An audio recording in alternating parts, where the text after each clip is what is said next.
أكبر تحدي واجه رحيم هو رفض أمة لدخول الإسلام، حيث أنها كانت تعتبر كل من يعتنق الديانات منافقاً، وخاصة المسلم. تخيلوا معي 17 عاماً لم يستطع أن يقول لها كلمة واحدة عن الإسلام. Then when she found out she had cancer, and it was a very bad cancer, only 3 weeks she had to live. For the first time, her heart softened towards Islam, just a little bit. But it was, wallahi, it was a miracle, because it was step by step by step. But the key thing, one of the key things, was she called me one day when she was very close to dying. She called me and she said, look, I don't want to be buried, I want to be cremated. So I said to her, no problem, but I said, tell me this, if you're cremated, who's going to do it?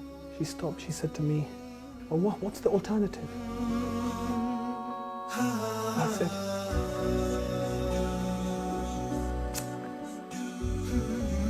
I said, the alternative is if you die, then your sons, me and your sons, we will carry you.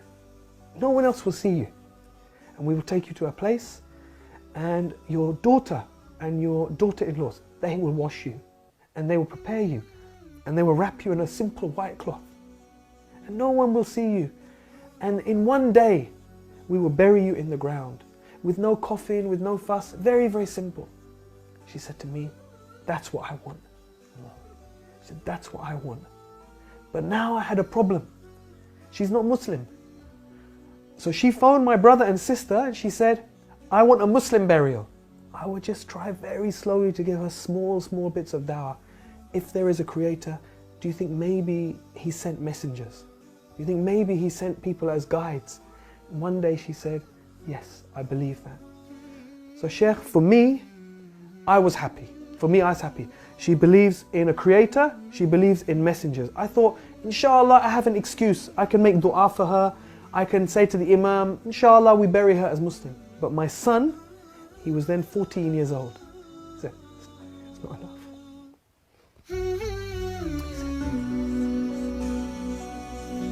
He said, it's not enough. He said, she has to say Shahada.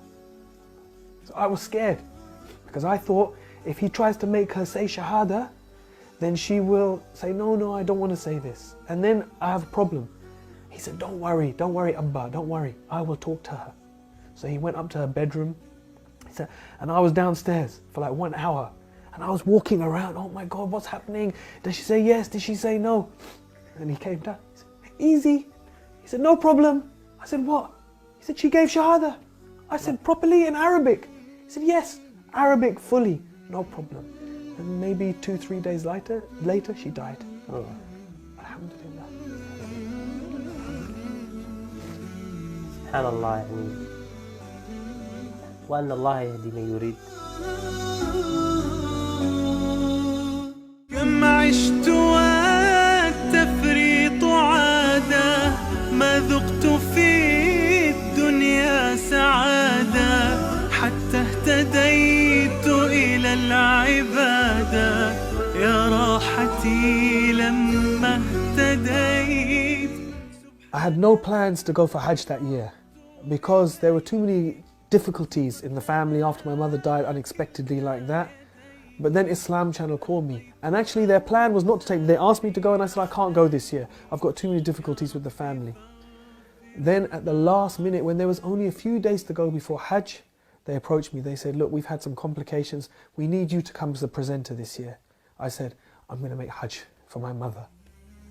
So within just 3 months of her dying, mashallah, I was able to go and I was able to make Hajj for my mother, and alhamdulillah share that with millions of people around the world.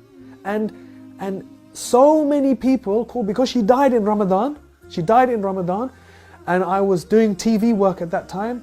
Allahu Akbar, people from around the world called and gave sadaqah in her name. Someone built a masjid in her name. So many orphans sponsored in her name. So Allah is Ar-Rahman.